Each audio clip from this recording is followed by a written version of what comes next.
Hi, everybody. Welcome. Thank you so much for coming down, and thanks to all you folks watching on the internet. I really like collaborations and partnerships. Tonight is an event that is a partnership between Safe Harbors, the Josephi Center for Arts and Culture, Oregon State University Press, and Fishtrap. My name's Mike Midlow. Most of you know me, some maybe this is the first time we've seen each other. My day job is working here at Fishtrap. We're a literary arts and humanities organization, and this is our brand new event space. And this is a space that we want to be a safe space for everyone. Everyone is welcome here. Everyone is welcome to share their stories here. We want people to feel like they can come and be a part of this. Sometimes this is also my night job, but I'm also on the board of directors of Safe Harbors. And Safe Harbors advocates alongside those experiencing domestic violence, sexual assault, and stalking. This is critical work for the overall health of individuals who call this place home and our beloved Wallowa County community as a whole. You know, with the Josephi Center and with Fishtrap, we celebrate our employees and our people who do things publicly as much as possible. But because of the work of Safe Harbors, I feel like the employees there who are giving people services, who are helping them through tough situations, who are saving their lives, often don't get public acknowledgement. And I would really just like to, well, I'm super happy we have one of the Safe Harbors employees here and at least one board member, and Maggie. It's really makes me feel good to do this work.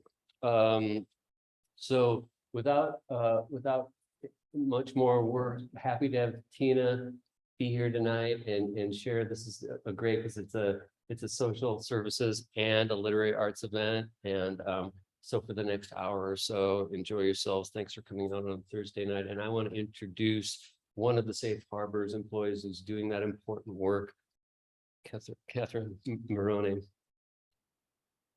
Give her a clap around. Thanks, Mel. Hi, everyone. Thank you so much for coming out tonight. Like you said, my name is Catherine Morone, and I'm an advocate at Safe Harbors. I'll repeat it again. We're a service agency that provides crisis services and long-term advocacy to victims and survivors of domestic violence, sexual assault, and stalking. Thank you so much also to Fishtrap for collaborating with us and bringing two of my passions together, which is words and stories and literature and social justice. And also thank you to Melissa Sharp. He's our executive director who wasn't able to be here today, unfortunately. But she also is the reason for this event. October is Domestic Violence Awareness Month. And as an advocate and prevention and education specialist for those who are experiencing or experience the trauma of interpersonal violence in their lives, I think a lot about the power of stories, of words, of listening, of witnessing, of the I will not interrupt you and just hold your feelings and you can sob in my office for an hour kind of listening. And the I will not try to fix it or fill the silence, I will just look kind of listening. And then you can finally tell your story now and hear the stories of so many others like yours, kind of listening. Confusion about our line of work as advocates. We often get questions like, are you therapists, DHS workers, lawyers, childcare providers, law enforcement advocates, social workers? And while we often work with these systems when our clients choose these routes, we exist entirely outside of them. And really, we shouldn't have to exist at all. Not just because a world without interpersonal violence is possible, but also because we all have the ability to become anti-violence advocates ourselves. Advocates for others, advocates for our community, self-educators working on our own relationships in our lives, community members who call out their peers when they exhibit sexist or harmful behaviors toward others. Some of the clients we support have a system of people around them, friends, family, colleagues, neighbors, who aren't afraid to pry, or ask questions when they're worried about someone. Folks gather information and speak up for and with our clients as they navigate the trauma of abuse and violence. And some teens are surrounded by safe adults and mentors who can answer their vulnerable questions, help them navigate their relationships, and model to them that a healthy relationship today and in the future is not just possible, it's what they deserve. Not, and that's where we come in. To fill in the gaps in a community and world still brimming with shame and in a world full of confusing legal systems and lawyer jargon and restraining orders that work and others that don't, and traumatizing divorce trials and sexual assault cases pushed down the line for years. In a world that prioritizes teaching algebra over relationship skills, in a world with limited safe housing options for those fleeing, in a world full of teens who don't know what it means to be in a safe sexual relationship and adults who are too uncomfortable to tell them or don't know themselves. In a world and small town community full of intergenerational pain and domestic violence, yes, even here, there are webs and webs of insidious relationship trauma. Fathers whose fathers, mothers whose mothers whose mothers, sons and daughters who choose to repeat all they have ever known, mental illness, substance abuse, cycles of poverty, violence. We see the equation written on the wall, and awareness is about our community seeing the numbers too. Not just the handful of advocates in this county. I am so honored to do this work and to be able to witness some of the most painful and horrific and powerful and beautiful moments in someone's journey towards safety and healing. I'm so glad we exist. We shouldn't be the only ones who hold this. This is what awareness months are about. The witnessing, the not looking away, even when it's painful, especially when it's painful. Because people can tell when no one will listen. And shame grows in that silence, and healing and hope grow in the telling. As advocates, we have the honor and privilege of witnessing this transformation. We have the honor to know it's real and that it's possible. We do what we do for many reasons, but most of all, we do what we do to listen. Thank you, Tina, for sharing your story and giving us a chance to listen to yours. And thank you all for listening and not turning away.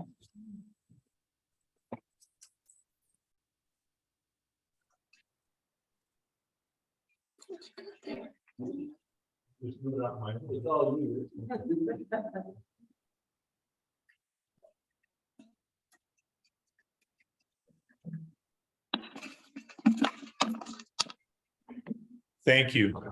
And as I listened to you talk there and speaking about Tina's book, it reminded me of and I worked in the courthouse the first 5 years. And some of you old timers will remember that the public health office was in the basement of the courthouse. Maureen, I think, was the public health nurse. And Maureen told me one time, I don't know how we got talking about it, and she said, you know, we just don't have child abuse in Wallowa County. And I had coffee every day with Dr. Scharf at the soda fountain across the street. And I asked him about it, and he says, oh, you don't listen to Maureen. We take care of those things. I think the point here is that these things, domestic violence, child abuse, all the ugly sides of things have been here as long as we've been here. I don't think it's useful, in my mind, to say, well, is there more domestic violence now than there was 50 years ago or less or whatever? Those of us who have lived here have known people at all ends of everything. You know, we've known victims, we've known perpetrators, we've read the newspapers, and we've looked at our next door neighbors. And I don't know how this program bubbled up, Mike and Shannon. It just bubbled up out of safe harbors, out of our art people. And by the way, we want our art people want to make workshops available, exhibit space available for people who want to talk about domestic violence. Okay. If they want to talk about it in words, or they want to talk about it in two-dimensional or three-dimensional art, or they want to learn to express themselves, we want to know that. And Don Norman, who's our exhibits coordinator and our kind of class, so she gave me some of her cards and she said, please tell people to get in touch with me. So that message. Okay, so at any rate, and I can't remember who first suggested Tina's book. Maybe Mel, because Mel talked about it. Might have been her, huh? Because she talked about it as a book that she really related to. Well, I immediately got it and read it. And a couple of things really stood out. One, Tina's story is a rural story for the most part. Two, Tina's story is a story about poverty as much as it's a story about violence. Three, Tina's story has a lot of love in it, as well as the hard parts of life. And so I think in many ways, it's just she and number four, it's she's a hell of a good storyteller. And I just told Greg, OSU Press did this? Yeah, and I said, and Tom Booth is very high on Tina. So Tom Booth from OSU Press put out some money for gas, okay?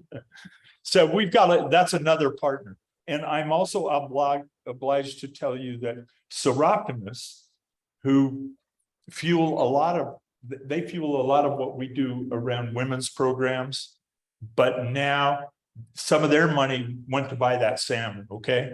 So eat the damn salmon.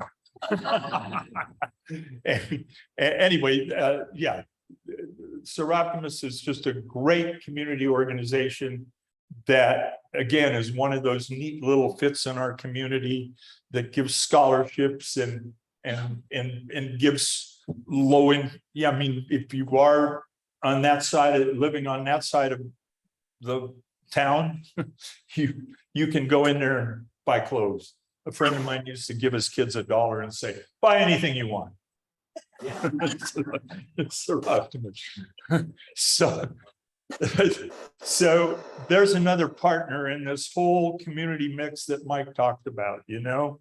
And with that, we should get to Tina and the book. Here's the book. She's going to read and she's going to answer questions and have a conversation. And I don't know what all she's going to do, but I'm very much looking forward to it. And oh yeah, I always need reminders, because like Mike Midlow, I usually don't write things down. Mike and I share that. And so I forgot to mention that the books are right over there and you get the book club discount and all that. Okay. And God, I should take The next book that we're going to read is Forest Lover in honor of Joan Gilbert's one-woman show.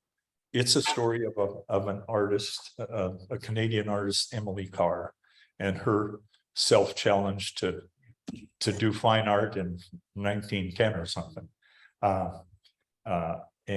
So we're going to read that next. But right now, our crowd, and some of them I think are on the, I hope are out there some, well, yeah, there's Linda. So people are out there watching us. So a great pleasure to bring Tina Ontiveros to us.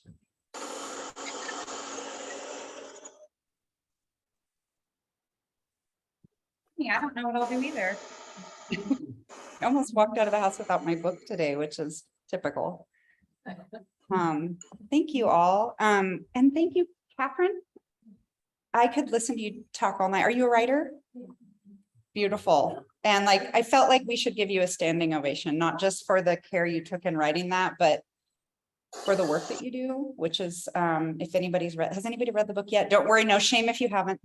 You would know that my mom could have used that help. And we've definitely, my family recently has been very lucky to receive the help of our local women's shelter for family members. So thank you. It's hard. And just so much about what you read. This is what I do. I just start talking. I'll read eventually. So much about what you said is, it gets to the heart of like my whole purpose in publishing. Like I had this manuscript and Tom Booth knew I had this manuscript, and I was a reluctant publisher, not because I was afraid to expose myself, which I think is what a lot of people worry about with memoir. But I don't know, I felt like it was my practice book. and I wasn't sure I wanted to publish it, but there was a day that I have two siblings, and two of us have made it across the poverty line, but one of us has not. And she's actually in worse shape than we were growing up. And she's a single mama, and she's very severely mentally ill. And she went through a real bad spell. She had a manic episode. She had a 12-year-old daughter, and she had a manic episode that led to a pregnancy. So we had a bonus niece who's amazing, who gave me the cold I'm now healing from. Don't worry, my doctor says I'm not contagious, but if I drink a lot of water, that's why. I still have a little scratch in my throat. So there was a day that my sister was in a severe depressive episode, and I went to pick her 12-year-old up and take her to school. And I got there, and my niece had gotten her baby sister up in the morning, changed her diaper, dressed her, had her sitting in the high chair, eating Cheerios. She was just learning to do that. And while my older niece finished her homework, got herself ready for school. And as soon as she heard me open the door, she gets up, she picks up her sister, she plops her in the car seat. She's just like, let's go. And it's what you just said, the thing about valuing algebra over relationship skills. Like, I think that I remember watching her walk into the school that day and thinking, she's walking in, she doesn't have her social studies done, she's stressed out because that's what she was working on when I got there. But she's also practiced all these skills that so many kids in her class have not. And I would like to see us, we're in the process of making the world, all of us, everything we do every day is world making. And I would like to see us make a world where we revision what we value in terms of like skills and school and evaluation. Like, don't even get me started on the capitalist mechanisms of school, right? But because she's got something to teach us. Like, she had some real skills there. And I was recently reading for the Oregon State Library, or the State Library of Oregon. And I had shared that story. And one of the librarians said to me, I'm 32 years old and expecting my first baby. And I'm reading all these books, trying to figure out how to do what your niece already knew how to do. And I was like, exactly, that's what I'm getting at. I'm not saying don't teach us algebra. And I'm not saying algebra is not important, but I'm just saying, how can we also value these other skills? I teach at community college. Community college was absolutely necessary to my getting out from under the poverty line. Which I'm grateful for, but it's also very lonely for me in the middle class. You know, it's a different culture. And something I noticed is like my students, they all have these gifts. They all have, you know, they've all faced barriers before they come to community college. And, you know, like I said to one of my students today, she was like, oh, wow, when I read that poem, you made me feel like I'm a real poet. And I was like, well, you are. You wrote a poem, you read it, you're a poet. And it's beautiful. And it speaks to a unique human experience. Like, what else makes a poem, right? And she's like, I just never really thought I had anything to say before. And I said, you know, like, who's been running this thing we call a country for the last couple hundred years? You know, like the kind of more, the like top 1%, which nobody in this room probably is, and nobody in my community colleges certainly are. And I said, well, how's that working out for us? Because I feel like the only thing all Americans can agree on right now is that it's not. And I was like, because we need you, like we need you, or, you know, we need my niece, we need those skills. So how can we world build in a way that we value those skills? And I think that really gets to the heart of what you were saying. And it really is the heart of this book. I mean, obviously the name Rough House gives you some idea that there was quite a bit of domestic violence there. But, you know, the first line of the book is, you might not consider my dad a good man. And because for me, it's always been this question of like, what's a good man? What's a good dad? What's a good woman, right? My mom was a single mom who smoked cigarettes and went out to bars, and kids wouldn't let their parents wouldn't let their kids stay the night at our house. You know, so that shame that you were talking about, it's like we take these children who are already vulnerable, and this is what Catherine was getting at, and we just pile more on them when the rest of us, in the way we world make, assign values to certain things and not other things, and don't think about how the impacts of that on these children. So I just can't say enough about your work. I could talk about it all night. So anyway, but I won't, because I thought you weren't here to listen to me talk about that. So I'm going to read to you a little bit from the book. It was really important to me when I wrote the book to let my dad, Lloyd, who's central in this story, speak for himself. So I have some letters in here that he wrote me through the years, just a few of them, just to kind of give you a sense of what, like, I love having Lloyd start the book with this letter because it says so much. Let me just read it to you really quick. It says, hi, Tina. How's my little sweetheart? Daddy is fine and doing well. Daddy loves apostrophe S and misses apostrophe ES you and Jesse more and more each day. And there's not a minute of the day that Daddy doesn't, DOSENT, my dad was not very literate, is the point I'm making here, that Daddy doesn't think of you too. So please don't ever forget Daddy. Daddy does care. And someday you and Jesse will understand, no D, that's how he pronounced understand. You will understand that Daddy isn't really bad. I love you both very much, Daddy. And that, like, that letter so much encapsulates my relationship with my dad.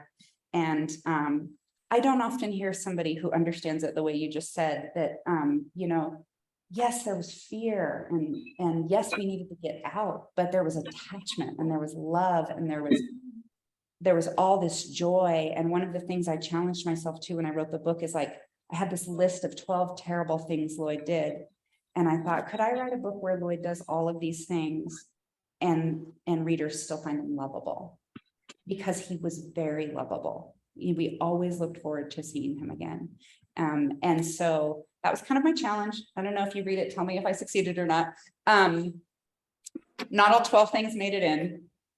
Writers got a cut, right? But they were all written at one point. So, okay, I'll shut up and start reading. So I'm going to read to you. I thought first I would read about Lloyd, since he's kind of the center of this particular book. My initial book was 3 times as long because it also had the story of my mom, but I cut all that out. She gets her own book. So first I'm going to read about Lloyd a little bit. And then I thought I would like to read about my mother and my stepmother, because these 2 women put their bodies between me and harm many times. And they really are the heroes of the story. And I don't ever do a reading that's just about Lloyd. So, okay, but let me see, do I need to give any background here? I'm going to read a little bit from the first part of the book. And this is early in my life. When I was born, we lived in Headquarters, Idaho, which is kind of Clearwater County. So I was born in, the nearest town with a hospital was Orfino. So that's where I was born. And the headquarters was a company town at the time, for loggers. And we lived in a 15-foot camp trailer, family of 4. And for my first 5 years, we lived in this trailer that we just traveled all around Oregon, Idaho, California, a sprinkling of Alaska, following timber jobs. My dad was a migrant logger for sure, but he was also an addict. So that's where a lot of the difficult behavior came from. But he, that suited, moving around a lot suited him as an addict because he burned a lot of bridges. Okay. So this little snippet is from early in the book when I was 5 and my mom finally convinced Lloyd that we needed to settle down in one place so us kids could always go to the same school. And that place was Column Bay, Washington. And the only thing I think I need to tell you is that up to this point, we lived in that 15-foot trailer. About a year before we settled down, she had convinced him to buy a bigger trailer. It was a 30-footer, and she called it the mansion. So when we first got to Column Bay, we lived in the mansion. Before long, we sold it and rented a big double wide in a trailer park on a bluff looking down on the ocean. This was the kind of trailer that actually needs some furniture. It wasn't all built in. Sometimes when mom wanted to make dinner in peace or go to the laundromat alone, Lloyd would say, "You kids want to go on a wander?" He meant a walk on the beach. There was never a time we didn't want to go. I could have a bellyache and a fever and I'd still go on a wander. We'd walk on that beach with Lloyd as long as he'd let us, no matter how cold our faces or fierce the wind. I had a powder blue pea coat with polyester white fur lining that I thought was so pretty, though it had belonged to another girl before me. It wasn't even a little bit water resistant, but I didn't care. You know how sometimes you're listening to a song you love and all you can think about is restarting that same song as soon as it's over? That's what it was like to walk on the beach with my dad. Lloyd stopped often to stoop down and point things out along the shore. He'd gather seashells or bits of interesting flotsam. Not just gather, consider. He might hold up a piece of broken shell and ask, "What's this look like to you, hun?" He was truly interested in my interpretation. He'd ask if I could imagine it as the head, foot, or body of one of his seashell creatures. He used a hot glue gun and put together shells to create silly figures, some on 2 legs, some on 4, 6, or 8. He'd add plastic googly eyes, then take them down to a tourist shop and sell them. Our beach walks were collecting missions to gather shells, driftwood, moss, and rocks for his critters. But it was about more than collecting. Lloyd would hold up a piece of driftwood and ask us to look at the way the sea had shaped it. We discovered mermaids, dragons, wiener dogs. Driftwood can be anything, and Lloyd never got tired of that idea. It's just plain wood, but also a tadpole, a giant's pointer finger, a long, skinny Ford pickup truck. He taught us to compare today's landscape with yesterday's, to observe the way the ocean kept changing the lines of our walking. Nothing is stronger than the power of the sea. Nothing's got more slow patience. Not the coastline with its craggy bluffs, not the mountains or the rivers or even the forest. I lived in a small body then. And when Lloyd knelt down to talk to me, to show me the miracle of an unbroken sand dollar or newly forming inlet, he looked like a man at prayer. What I mean to say is that he made me feel like I deserved to take up space. From his moments of careful attention, I learned to expect some amount of worship from the world. From his violence, desperate apologies, and absences, I would discover that the same sparkling fires that fueled his creativity could burn out of control, leaving a landscape stripped of life. Lloyd would hurt and fail me in 100 ways. But first, he taught me to wonder, gave me love without condition, and moments where I felt holy. I wanted to, avoid writing the memoir that's just a chronicle of hardship. And it's easy to find those hard parts, those moments of trauma for me as a writer are really easy to write because they're really vivid in my memory. So the real work of the book, and I think the real work of any kind of literary creative nonfiction writer is remembering the moments that are harder to remember, which are really what make up more of our lives. Those walks on the beach, we spent a lot more time walking on the beach than we spent in dramatic, violent episodes. So okay. Now I'm going to read to you another part from the second half of the book because this sort of connects to Lloyd walking with me on the beach. So this is, yeah, I have a friend who's a therapist, and she's always telling me when things are hard with my sister or whatever, look for the gifts. And that's what I tried to do when I was writing the book. What are the gifts? How can I find the gifts and write the gifts? So this is a story of when I was a teenager, and for the first time ever, my brother and I separated. He went to live with Lloyd and I didn't, because I had recently suffered trauma from Lloyd and I wasn't ready to be with him again. So it was very jarring for me. I had never, my brother guided me through a lot of really, we were together during a lot of the really hard times when we were young. So it was just, I had never lived without him. And that was really hard for me. But this is just kind of a little anecdote from when I was a teenager and my brother Jesse went to live with Lloyd and I stayed and lived with my mom and my little sister Missy. Life without Jesse was scary, but I also had new freedom. I walked to school and home alone every day. Missy moved into Jesse's bedroom, so I had a room to myself. I'd always been more social than my brother. Now that I had my own room, I didn't mind inviting friends over. It was easier for me to flirt with boys when Jesse wasn't around.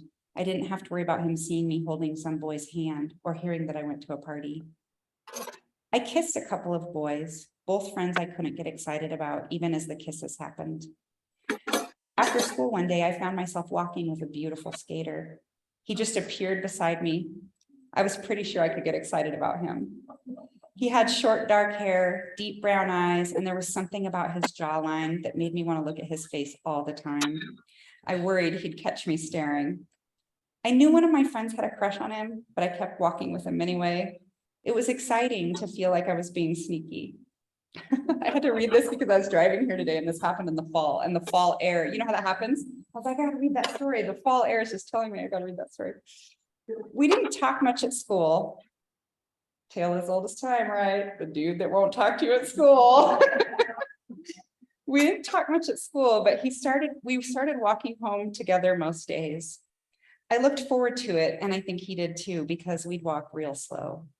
He liked to talk about things I'd never even thought about and found a little scary, like anarchy and the cure. I took it all to mean he was smarter than me. I was in a Madonna phase at the time and thought the Like a Prayer video was very sophisticated.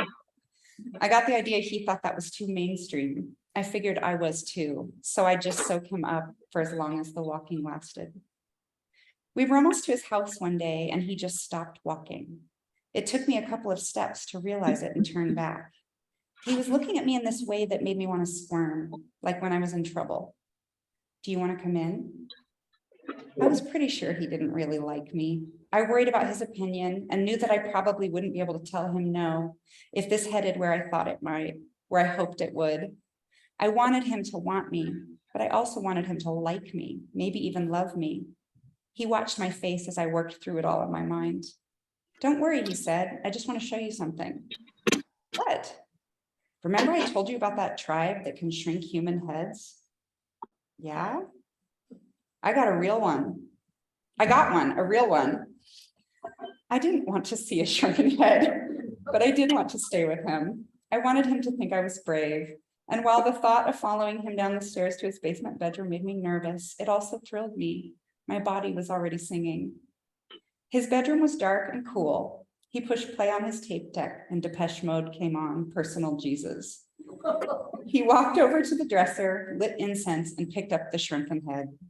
There was a hole through it just behind its tiny ears, strung through with a piece of hemp cord like a necklace. The face looked like leather and it had sparse, wiry hair the color of straw. I was pretty sure it was fake. He asked if I wanted to touch it. I said no. He asked if I wanted to sit. I said sure. I put my bag down and sat on the edge of his bed. He sat beside me, his thigh touching mine. I focused my eyes on the door. He turned toward me and almost touched his nose to my neck, just behind my ear. Fear was replaced with something else, something entirely new, delivered on a shutter. He exhaled against my neck and it ran all the way down to my toes. I put my hand on his upper arm and it was hard. Skateboarding must have been good exercise because his leg was hard too, pushed up against me. I wanted to touch all of him. This was all new, but it was also familiar, ancient. I knew I could be smashed against his hard body again and again. I thought of the sea slamming against the rocky cliff back in Column Bay, of the driftwood we gathered there, always shaped by the waves, how natural it all felt. I could be shaped too. I could learn about the cure and tribes that shrink people's heads. Whatever, I thought. If I get to keep pressing myself against his body, I can be like driftwood. My mind snagged on that image and I was gone, standing on the beach in Column Bay as Lloyd knelt in front of me, holding onto a piece of driftwood and asking me to imagine all the things it could be. All the possibility. My body went still next to the beautiful boy because I could be hard too. I could be the one to do the shaping. I didn't say anything to him. I put my hand on his chest and stood up. Then I grabbed my bag and left. I walked up the stairs and into the fall sunshine, and I knew it was awkward and prude, but I just kept walking. A year or so later, I'd see a whole display of those shrunken heads in a stall at Portland Saturday Market. It was my first time there. The heads were hanging on pegs, more than I could count, all the same but slightly different for $10 each. And I'd blush with shame, remembering that afternoon. I understood how simple he thought I was, how he knew my world was so small, and how he was right. That, like, I remember when I was drafting that story, like it came back to me when I was writing about walking with Lloyd on the beach. It came back to me that like he really did revisit me in that moment. And so what's so interesting and challenging, I mean, all of our relationships with our parents are complicated, right? But when you have a parent who's hurt you in so many ways, but there's also things that he gave me that made me strong in moments when I needed them, you know, that maybe some of what he gave me made me less susceptible to men like him. And that was kind of a discovery I made. I really wanted to enter into the process of the book. I thought of it as like wandering. I just kind of wanted to wander around and discover and try to have empathy and curiosity, you know, for who Lloyd was. And I'm glad I did that. I think there's a lot that I learned there. So, okay, now I'm going to read about my mom. So this is just a little story from after we left Lloyd. So we had to leave Lloyd. One night there was a really violent episode. It was one of many, but this time it involved a gun. And so after that, the next day while he was at the bar, my mom threw us in the car and we drove off into the night. And so then after that, you know, we lived with my mom in what Lloyd called the big city, the Dalles, which had like 11,000 people in it at the time, but he considered it the big city. And like, she was going to ruin us by moving us to the big city. So this is just a story about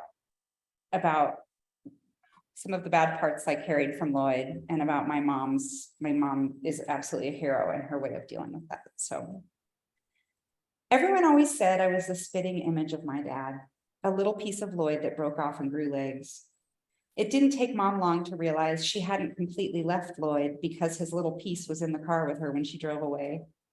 Without Lloyd to keep me in check, I started to throw mighty fits, and I had my father's brand of singular focus for unreasonable rage. My bad behavior was unpredictable, even to me. Maybe I'd want a pack of Hubba Bubba at the grocery store and Mom said no. Maybe there was a tone in my brother's voice, or he shared a dismissive glance with the neighbor kid. Whatever the stimulus, I could throw a grade A shit fit, and I'm telling you, I saw black when I did. I could feel the temperature change come over my body, starting at my toes and moving up in a wave of red. When it hit my head, there was no stopping the outburst. I had to express it physically. There was no other way. I could run. That was especially effective in public. Frustration and worry washed over Mom's face. When I disappear in Safeway, or even better, a parking lot or near a busy road, seeing the fear I put on her face could satisfy my anger. With Jessie, I hit and thrashed. This was most cathartic in the end because it came with immediate consequences. Hitting Jessie ended with getting my ass kicked. I could purge my fury without having to feel guilty afterward that I'd hurt Mom's feelings. Jessie gave me a physical pain in return, and there was a balance in that. If I had a fit like this at home, mom just let me wear myself out. Her indifferent patience was the perfect antidote to my irrational violence. I'm so grateful for her half of me and to be able to say that I never hit my mom. She'd sit at the kitchen table reading and wait there to hold me when I'd eventually drag my exhausted, tear-stained, sorry ass out to her, head hanging in apology. If we were in public, it was a whole other ballgame. She wasn't about to let me get lost, kidnapped by some pervert, or ruin an innocent bystander's life by running out in front of their car and getting myself hit. My mom subscribed to a certain social order that was unspoken but clearly understood. We could be total assholes at home, but we had better hold our shit together in public or there would be hell to pay. That's exactly how she would say it. She started carrying a wooden spoon in her purse. I learned the purpose of the wooden spoon in Fred Meyer. I never saw it come out and I was given no warning. One moment I was building up to a rage, then mom's hand moved to her purse, out and back again so fast, I don't think a witness standing a foot away would have noticed. A sharp sting flashed across the backs of my thighs, stopping the red wave of anger right there before it could creep farther up my body. She gripped my upper arm and led me out to the car, left our shopping cart right there in the middle of the frozen food section. Jesse was so mad at me. We had to eat leftover spaghetti for dinner because our tater tots and fish sticks were still in the cart, defrosting in the middle of the grocery store aisle, and that was my fault. So that was my mom's practical way of dealing with me, which has its own sort of sad juxtaposition. And then finally, I'm going to read about my stepmother, Linda. So Lloyd, after he and my mom, after my mom left him, he met Linda in AA. And once my mom left Lloyd, he was kind of forever caught up in this cycle of like, he would either have a relationship with AA and his kids, and Lloyd was raised a Jehovah's Witness. So when he was trying to get sober, he'd always be going to all sorts of meetings, right? Because AA is meetings and the witnesses is meetings. And so he would either be doing that or he would be using. And so he was always kind of somewhere on that. And so was Linda. So they met in AA and they were together until Lloyd died. And this is a story about her. Sometimes I imagine Linda standing at the kitchen sink in Yakima, looking out at us pulling weeds in the garden. What did she feel? What thoughts went through her head as she watched us, perpetually dirty, wearing t-shirts too tight, pants too short, proud to collect scars, always in need of haircuts, independent in ways that testified to the lack of adult supervision in our daily lives. I bet she stood there thinking of her own two daughters, their wheat blonde hair, so light and fine, their eyebrows disappeared in summer, and their blue eyes. They were the cleanest kids I'd ever met, pristine and polite, their clothing coordinated, and they never had holes in their socks. Even their pajamas were matching sets. I only met them once or twice, and I couldn't tell if Linda saw them sometimes without us, or if she just didn't see them much. Mom sent Lloyd school pictures every year. The pictures Linda had of her girls hardly ever changed, and I took that to mean that their dad didn't bother much to keep in contact. Those girls are what Linda lost. I never learned the details of how or why. Linda was a different sort of addict than Lloyd. She was the tortoise to his hare. He was binge, explode, purge, all speed and wiry energy. Linda was slow and steady wins the race. She walked through space like the air around her was thick. Her movements were slow and careful.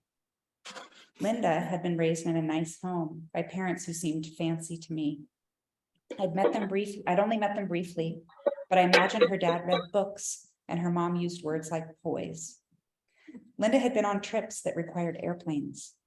She'd married a man with a steady job and owned a home. Her kids had college savings and excused themselves to go to the bathroom if they needed to pass gas. Lloyd had never fallen from grace because he'd never known it. He came from backwoods trash and was happy that way. He'd ask anyone, anywhere to pull his finger. But Linda seemed different. I remember visiting her parents in Ellensburg. Their house reminded me of a commercial for Glade air freshener, the white curtains on the wide porch. I thought she must really love Lloyd to leave that sort of life behind. Looking back, I think clean living made Linda feel ugly. I think she was afraid everything she touched was made dirty by her hands. She was constantly washing her hands. That's why Linda, of all the players in Lloyd's traveling shit show, scares me the most. Linda's life with Lloyd was not a natural extension of what she'd always known. Her life was loss, constant penance for her addictions. She'd slept in clean beds under duvets that smelled like fabric softener. Now she slept under a rough green army surplus blanket and moved from rental to trailer to shack, from one small mill town to another. Now she rarely saw her daughters, and when she did, she felt undeserving. Now her teeth were rotting out. Now she worked at a dive cafe, adding water, then more mix, then more water, carefully trying to balance out the pancake batter every morning. And now I imagine she stands at that kitchen window in Yakima and looks out at Jesse and me crouching in the garden, our bare knees sunk directly into soft dirt. We were the kind of children she wasn't afraid to touch. I would reach both palms down and thrust them forward in the soil, letting it flow through my fingers, over my hands, all the way at my elbows, and my little body would sing with the earthly pleasure of it. How could she resist comparing me to her own lovely daughters, angelic in their inaccessibility? In my strange fantasy, she thinks of them practicing piano or flute in the light-filled house she left behind, being dropped off by their father at ballet class or softball practice. And I imagine she felt sure of her choice. Keeping her distance preserved them. So that gives you a taste of things, like how we do it on time. I thought, like, should we go for questions now? Yeah. I have a question. I noticed that it's you talked about your stepmother. Yep. So yeah, that's a definitely conscious choice. So the book, when I structured it, I had this idea. I don't know if anybody's read Rebecca Solnit's Far Away Nearby. Such a good book. What I love about that book is she structures it like a labyrinth. I don't know if you've ever noticed, but she, if you look at the table of contents, it's sort of built out like this with a chapter in the middle that has its own distinct name. And then every chapter moving out from that repeats, right? Just like a labyrinth, which is different from a maze because a maze is an unpredictable path, right? That you find your way through, whereas a labyrinth is the same path and you make your way to the center and you make your way back out. And it struck me that, like, for me, from my experience of trauma has sort of this labyrinth feeling to it, that there's so much about it that you have to find your way back and to process. So, but also for me, the metaphor of there's a scene in the book where Lloyd took me on my first real nature hike. Like, we'd always lived in the woods. This trailer, somebody commented on the cover earlier, when the publisher kept sending me, at first they kept doing like kind of sexy covers that were like Airstream trailers and stuff. And I'm like, no, that's not the kind of trailer we lived in. And my dad, once my mom left him, he never worked a legitimate job again. I mean, I think that's a problematic term, but he didn't want to pay child support. And so he only worked under the table from that point on. And so he lived the rest of his life this very nomadic, even though he was no longer following timber, he would just move around. He would burn bridges and move to another mill town. And all these towns knew him. He was kind of a town character, the guy that would move into town and clean up like an abandoned trailer or build a little shack. Or there's some pictures online. The publisher had made like a book trailer for the book, and you can kind of see some pictures of like Lloyd in the middle of building a shack and stuff. So we never lived in traditional housing when we were with him. We lived in a big army tent for quite a while. And we were just squatting in the middle of the Gifford Pinchot forest. So we just never knew where we'd be living when we were with him. Okay, I'm doing the thing where I forget your question. And the Lloyd thing. So so to me, it felt like we always lived in the woods. So to me, like nature hikes weren't a thing, right? We just lived in the woods. And when we walked, that was a nature hike. Like to me, people like going on hikes felt weird because I'm like, what? We just like live here. And But when I was like 11, we were, that was actually when we were living in the tent in the Gifford Peen show. And he took my brother and I to Packwood Lake because my cousins who lived in like a real house and like skied and stuff had told me about Goat Rocks and this hike out and how you could see Goat Rocks. And I was like, I want to see that. What is that? Like a hike? Let's try that. So my dad finally took us on this hike after he had some very bad behavior and he was feeling sheepish. And so he felt the need to sort of coddle us a bit. And when we were on the hike that day, we encountered a stream with a whole bunch of steelhead spawning. And it was just a really magical moment for my brother and I. Like we just jumped in and we're just catching these fish with our bare hands, and they're so powerful, and we're just little bodies. And so it occurred to me that the salmon sort of travels a labyrinth as well, like into the center. You know, they leave their place of birth, go to the sea, and then they travel back and they follow the same path. And so I decided, okay, I'm going to use the labyrinth as sort of a loose structure for the book. And I knew that sort of the peak of the book was going to be this moment that of trauma between Lloyd and I. And but I didn't want it to be the center, so I put the salmon in the center. But in that chapter, which is called The Worst Thing, and it's the only chapter I never read out loud.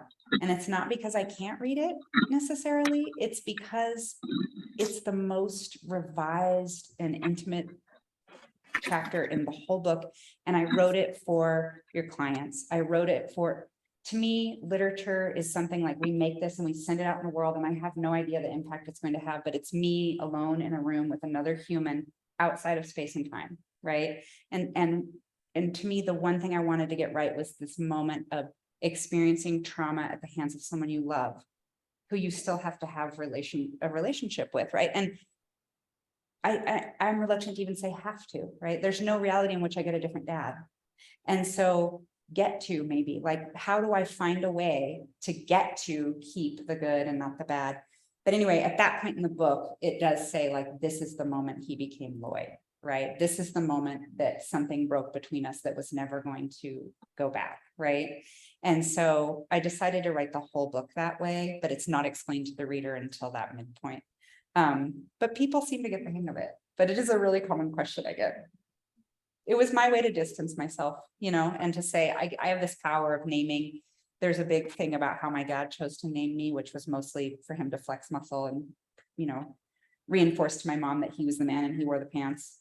And so I thought, I get to name him in this way. One of my mentors when I was writing the book is the poet Banu Kapil. I don't know if anybody knows Banu's work. She's amazing.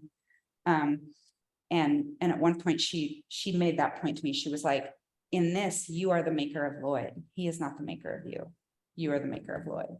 And so that when she said that, that was part of my, like, you know what, I'm just going to call him Lloyd from the get-go, and people will go there with me and they'll figure it out. Sorry, long answer. Other questions?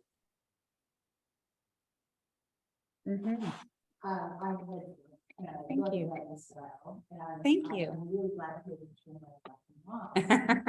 Already done it. She just doesn't want me to publish it till she's dead. I also know, and it's been else, but how our society makes it for those who manage poverty to go to school when they can't be financial and broke down to manage. Yeah. For sure. Thank you for mentioning that. Yeah, no. So there's a part in the book where I wanted to go to college, and I mean, I couldn't. Like, my dad had never filed taxes. My mom hadn't filed taxes in a couple of years because she was in some child support dispute with my sister's dad. And so if my parents didn't have tax returns, I wasn't allowed to file a FAFSA. And there's actually, I have this essay that I recently published in the Talking River Review that has this little story that I'll share with you really quick that touches on that, where I was constantly trying, you know, in school and well into my 30s to assimilate, you know, or even as a child. And it's a lot easier for me because I was a white poor kid trying to pretend to be middle class when and it very often led to me making a complete fool of myself because I didn't know what I was doing there. Then my mother had this obsession with, I felt like we drove away from Lloyd, who has roots in the South. You know, I always said ain't. I had a lot of non-standard English, which actually standard English isn't real, but I have this image of my mom, we're driving away from Lloyd and she's saying, ain't a word. Like she was determined to beat ain't out of me before I went to kindergarten.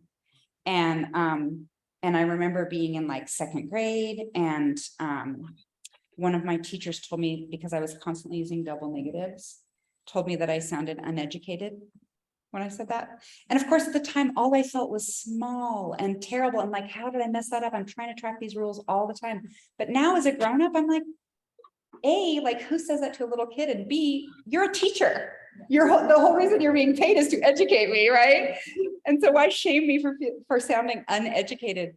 You know, or just little things like my mom would always say, I would always say, me and Jesse are gonna ride bikes, me and Jesse. And she'd be like, it's not me and Jesse, it's Jesse and I. And she was so stuck on that, even though half the time it's not correct, right? It's not grammatical. Again, as a teacher, I don't require anything called standard English because all dialects of English are equal.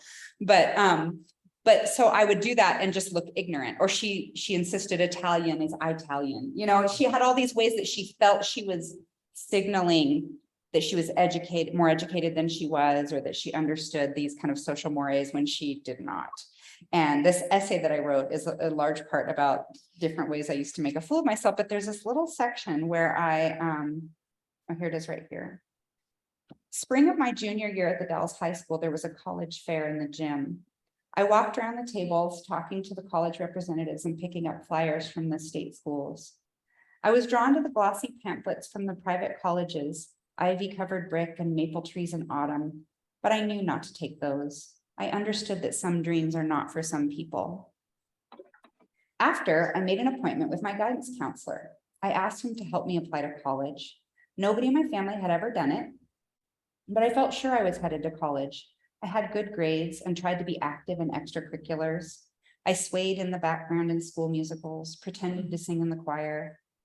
I couldn't play sports because it cost too much, but I volunteered to decorate halls and sell concessions at games. I was as active as I could be while also working and caring for my sister. My counselor handed me another flyer for the local community college. He said that was probably more my speed. He was a football coach in addition to being a guidance counselor. What I mean to say by this is he knew a lot about sorting kids. He knew how to assign positions. He knew about letting some kids take the hits, surrender their bodies, while others ran forward to score. Some must crumble on the ground so others can dance in the end zone. It is possible to teach a child to want to break her own bones for her quarterback, for the collective, for the glory of the team. It is easy even to teach a child that she's meant to be the one who loses and that there is pride in her sacrifice. I had watched my mother do this my entire life. My dad used to say, if I ain't hurting, I ain't living. We knew our place. And that's definitely like what you're talking about. Yeah, like my mom was always just like trying to, be the humble, poor person, refusing and to take food stamps, even when we're having to go to the soup kitchen, you know, working 2-3 jobs, meaning she can never, like, I don't think I ever had a parent in the audience at like a school program or something like that. So yeah, all these things make education just less accessible to the very kids who need it the most. And then, you know, since I've been in the middle class, I noticed the opportunity hoarding, and you can't even help but do it. You're a bad parent if you don't advocate for your kids constantly and make sure they get into those AP classes or whatever. So then there might be really deserving kids who don't have that advocacy, you know, who are missing out. So it's just really interesting to observe it from this side and as a parent. So anyway, did I address your question? Okay. Anybody else have questions? So, Yeah. all of us, rich, poor, whatever, we often look back in school and there were 1 or 2 teachers Yeah. this different than parents, different than uncles and aunts. Mhm. There's a teacher there that was was a wife. Mhm. Do you have some teachers? that- Yeah, for sure. I would say always it was complicated, and that's really this whole essay that I just read to you from is all about the different, it's about my practice as a teacher alongside my experiences as a child. It was, there were a handful, but even the teachers that really, and I used to have this thing I would call I call it teacher crushes. Like I would obsess over teachers, but in this way where like I'd have these big fantasies of my teachers, like thinking I was so great, they would want to adopt me. You know, like to me, teachers were like this symbol of stability and knowledge, and school was a very safe place. I loved being at school. I loved access to books. Like I couldn't go to the library, like I didn't have transportation, but there were books at school that I could borrow. So teachers who would like send books home with me and stuff. But there was also always this other side to that that could sometimes, like I always knew I was somebody's project. Oh, You know what I mean? Like I had a teacher who kind of had a sense of what my life was like. And he was like, you know what, I need some help like getting these things done in the classroom. So why don't you stay after class and do those? And in exchange, I'll have Mrs. Smith down the hall give you piano lessons. And it was like, I remember being a young child and sometimes knowing I just had to do shit because it made adults feel good. Do you know what I mean? Like I knew that. And in this case, I was like, you know, he really feels like he wants to give me this. I don't know. I mean, I'm a kid without a piano, right? So as much as like it was fun to tinker around and learn the piano a little bit, like I was never going to be able to practice the piano. There was never a path for me in which my household would have a piano. We constantly struggled with my mom with housing insecurity, like so many single women do. We constantly, you know, she was really determined. She never wanted to live in another trailer once she left Lloyd. And she was always trying to stay out of apartment buildings, which she for the most part did. But the way she did that is she would get into these weird relationships where she's like, maybe this landlord is the friend of someone she knows, but in exchange for rent we can afford, whenever they're in town, they get to stay at our house or whatever. And it was just, we were constantly, you know, even though I mostly went to the school with my mom in the Dalles, and that's where she lived through all my school years, I went to 8 different schools because of housing insecurity, because you lose your rental and you move to another rental and it's in another school district. And so definitely, yes, absolutely. And I was listening to some podcast the other day where there was this talk where they were talking about some big study where they thought giving children in Africa anti-parasitic drugs had made all this difference in test scores. And then really they looked at the data again and realized it really had only made a 6% difference. And so it was, this podcast was talking about like how we read studies and how we see what we want to see sometimes. But then the podcaster made the comment that like, you know, 6% can really matter. And if you really look back on your life and the people who changed it, it was probably a lot of 6% incidents, you know, not like one huge thing, but a lot of those little 6%ers. And I think that's how I would answer your question. There were a lot of little interactions, and there wasn't somebody who just like stayed in there and had this long-term relationship with me, but there were little interactions and gifts along the way that were definitely, I'm reluctant to sort of cheerlead the idea of striving to get out of poverty, even though of course I love not being in poverty and I don't plan to go back if I can help it.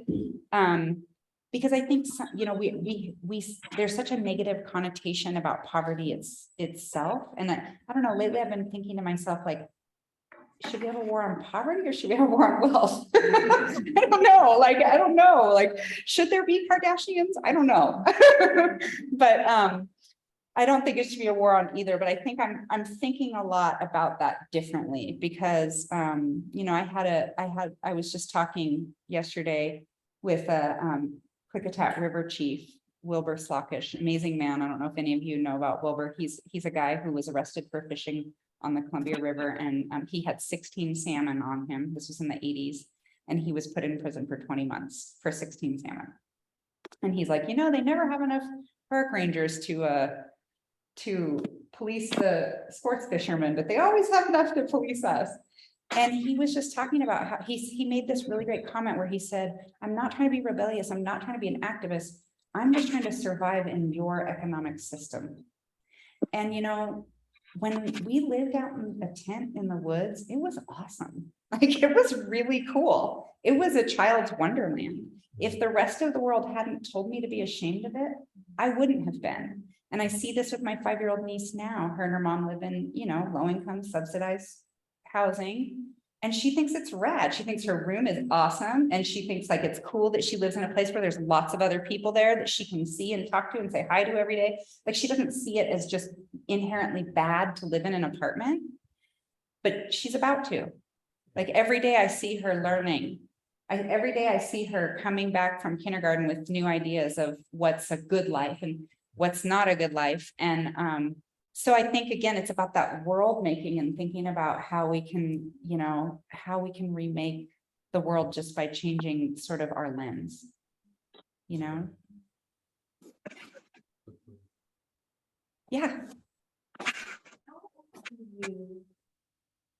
When your mom. I was 5 or 6. Yeah. So, and I remember it well. And so we the night before, there'd been a really violent episode that lasted pretty much all night. And then in the morning, it was the same old, like, I'm promise I'm going to get sober. Everything's gonna be fine. And he went to work. And then after work, she was out doing errands, and she's driving home, and she sees his car at the tavern. And she knew then it was going to be a bad night and so she just took us home. And like, I can remember very well helping her haul everything into the car, and just this need for silence and efficiency. And then she had us put on our PJs, and we drove off into the night. And my mom had been hiding money for months because she knew this day was going to come. And he was very controlling about the money. And so she would go to the laundromat and sneak a little change here and there. And it was all around the trailer. So she went around, she gathered up all her money, filled up the car with gas, and we drove all night. And my aunt lived about 6 hours away. So we showed up at her house the next morning. And so she lived in a 2-bedroom apartment with her 2 kids. So we moved in with her, and it was 2 moms and 4 kids living in that little 2-bedroom apartment for a while. Yes, then I still. Yep. Yep. Which is how it is. We still go see our parents, right? That's how it is. He's still my dad.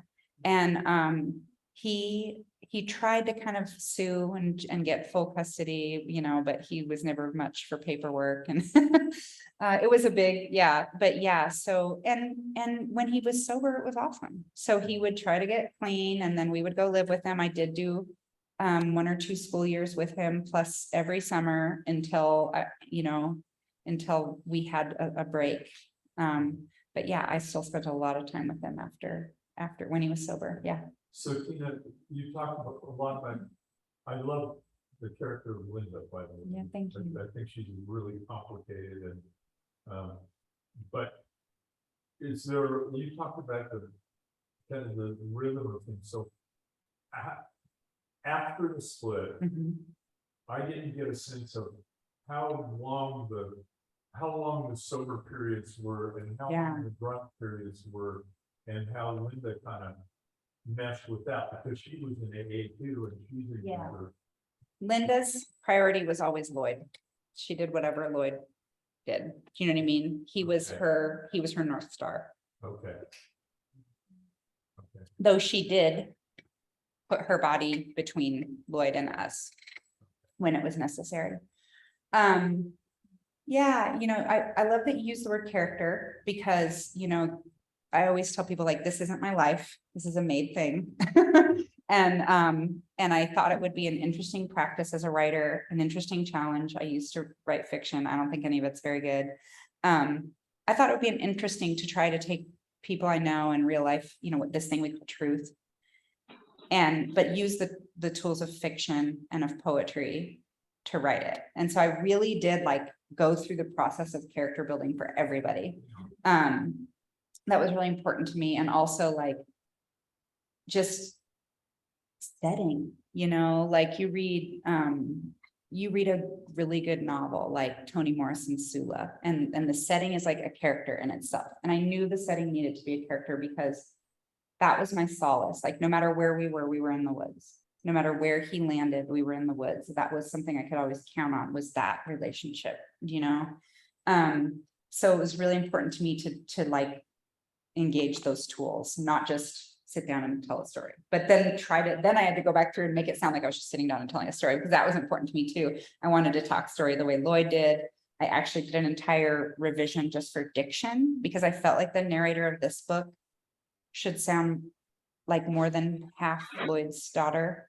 Like, I was a code switcher. Every time I returned to Lloyd, I changed my speech just like that. I didn't even have to think about it. You know, I always said ain't, I dropped my G's, used a lot of double negatives, like I said before, like because after we left, the first couple times I came back to him, he would, you know, accuse me of getting above my upbringing and getting too book smart. And so I learned, okay, it's just more comfortable for Lloyd if I speak this way. And that's what I do. When I'm with him and his family, I talk like this. And when I'm in the Dalles with my mom and my teachers, I talk like this. And that's something I can do, right? So I don't know how I got on that tangent from your question. I couldn't tell you for sure how long the episodes were either, to be honest. And my mom and I sat down and tried to map it all out. You know, there were times we'd go to live with him and then the visit would be suddenly cut because he started using again. There would be something, bananas would happen and we'd have to hightail it out of there. And there is one of those in the book. That's a pretty good example of the kind of shenanigans he'd get into. But yeah, we successfully did a full school year with him once when I was in second grade. Barely, like he definitely started to fall apart toward the end of that, but he rented this little kind of ramshackle farmhouse and we did a school year with him. And Linda really held it together and there were a lot of meetings. We went to AA and we went to the Kingdom Hall. Yep, regularly. Yeah. Yeah. Your experiences going to college. Yeah. I really don't know. Especially people from scholarships, some of them Harvard and stuff. Yeah, totally. So it took me almost 10 years to finish community college because my challenges were such. I was very adaptable. I was definitely a code switcher. I did well in high school. I think I was fine academically. That's just how I am. That is not true for a lot of people. I teach community college. I have students who need a lot of support that I didn't need academically. But I was still trying to drag myself across the poverty line and I was raising children. And, you know, like my family before me, I had children very young. And I mean, when I got my bachelor's degree, I had a 7-year-old and a 12-year-old in the audience. And when I got my master's, my son had just graduated college and my daughter had just graduated high school. So that's the kind of, it takes generations. Like my mom's, I think of her as this body laid down for us to walk across. And, you know, she never got to, she really wanted to go to school. She really wanted to take classes, but there was just never, it was always about paying the bills. And, yeah, I had to pay for a class at a time out of pocket because until I was old enough and far enough away from my parents to file a FAFSA, but then I had kids and you know, they always need something.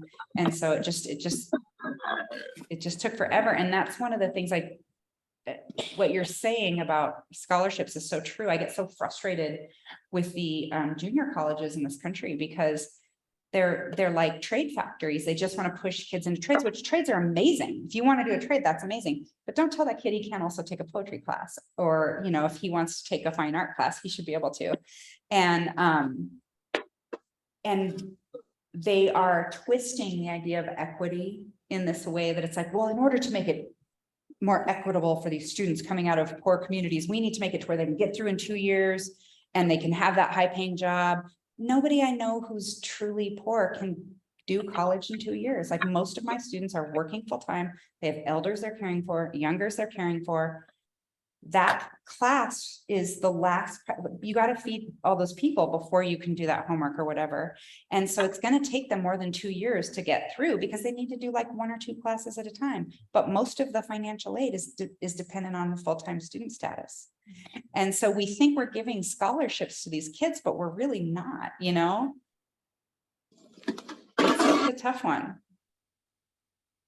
Yeah, go ahead. I'm really excited to recommend it to clients. We're also developing a convention program right now that we'll be doing the relationship skill building in the schools. That's We want amazing. to do a 10-week long session with 10th graders in Joseph. It's a dating abuse prevention. Nice. Really excited about it. The first time we're doing something like that, intensive in the schools. Yeah. So I'm wondering, like, what messages you would impart on your teen self, who's. People ask me that a lot, and I think the question I've come to is none. I think that, and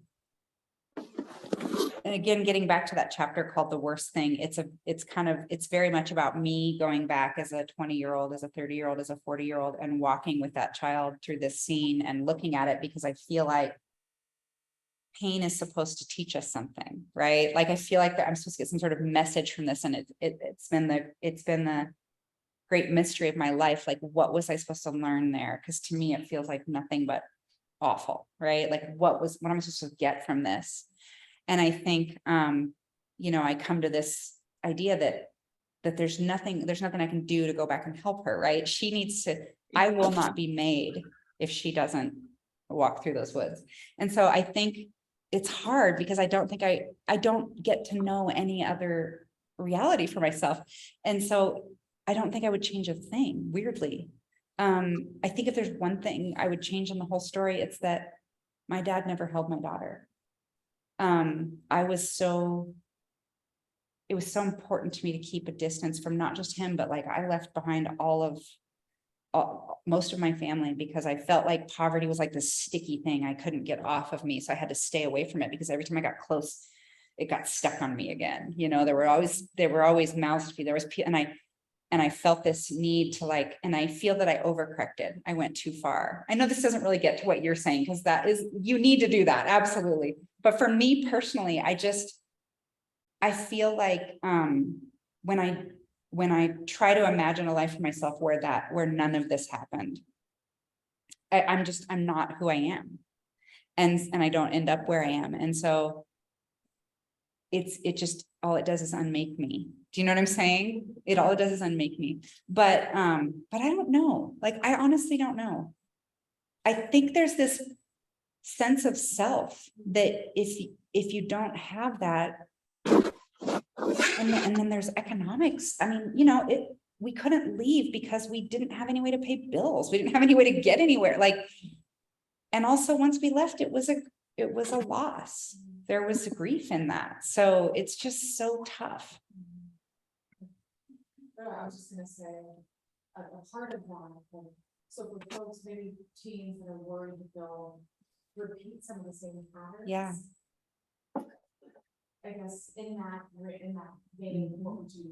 I think what you're doing is what it is. Like, I often think if Lloyd had been more educated, and if Lloyd had ever been allowed to self-expression, right? Art, like any way to express himself. He had a lot of complicated and complex feelings he was always trying to get out. Like, those moments with the driftwood, that's a perfect example of what it was like. Like, he used to do this thing where he would take turns waking one of us up for coffee before, because loggers leave at like 3:30 in the morning for work. He would wake one of us up. I never knew like who he was going to pick. There wasn't a system. Didn't know if my brother had done it more times than me, like how often he'd done it. But it was this secret joy. Like, he would wake me up. He would have me come downstairs. He'd pour me a cup of coffee, let me dump in as much sugar as I wanted and not shame me. And we would just sit there and have coffee, and he'd have a couple cigarettes. And, he'd always kind of have these sort of complicated, complex thoughts he'd bring in. He'd only say 2 or 3 things the whole time, but it'd always be something like, I always think I wish I could go back. I remember the feel of them, but not exactly what he said. That's the worst thing, is like not being able to think of these. He spoke in poetry so often. Like what he said about, if I ain't hurting, I ain't living. That's beautiful, right? Like, that's the human condition right there. And so I think if he had ever known another way, like to, when he's making those critters and stuff, he was always trying to find an outlet for expression, but he'd been raised in such a way that men, like my grandfather, he had rules. You never put a woman's name on the deed or a title, ever. You don't put a woman on the checking account. Like he had these rules that he taught his sons. And so Lloyd was trying to undo a lot of things. I mean, for Lloyd, it was a huge shame that his wife left him. That had never happened in his family. His brother, my aunt that was married to his brother is missing 2 fingers because he held a gun to her and she put her hand up to like push the gun away and got a couple fingers shot off. But according to everybody, it's, oh, she's cleaning the gun, silly woman, So, I honestly believe like, it's not just yes, we have to sit down and like talk about feelings. Sorry, that makes everybody uncomfortable, but also like going back to my college, like art, right? Literature, like helping people who've never had that connect to the human condition and explore the human condition. I'm not an expert, but that seems like maybe that's what worked for me. Books, right? So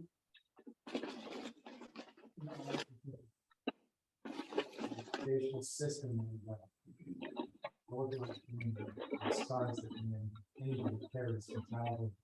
And parenting is often, nobody teaches us to be parents, algorithms, whatever. The most important job, if you're gonna have kids, is raising them. And you draw on your child, right? You draw on them. So I'm intrigued by that and how that would even work if there were parenting was up there with math and something. right, yeah, or just caregiving, giving care, right? Like we do not have our priorities straight in terms of giving care. Like everybody needs it, but we don't do anything to educate ourselves on how to do it or to fund it, right? And we don't have daycare. We don't have places for folks to go when they're older and they can't afford to live on their own anymore. My mom just got diagnosed with cancer. She had to go back to work full time for insurance, right? That's what it's like for the generationally poor. Like she had finally been able to retire, and then it's like, no. So yeah, like giving care, I think it should be a class. Absolutely. It should be like curriculum K through 12. Well, I think everybody has an idea that this is a very rich book. I said, the personalities in it are rich, the stories are rich, and so you all have to read it. We're gonna have a quiz on it next week. I always say just because I wrote it doesn't mean you have to read it. And we do have books here, and Tina can sign them, and there's some food there. But right, Mike or Shannon, you have final words or? Thanks, Tina. Yeah. There's one more safe harbor that is just consider, for the rest of the Yes, but can you tell them it's a. Yes. Okay. Yeah, no, there was some. All right, communication. Later, but anyway, this is Tina, and my book is Take You All. Thank you very much.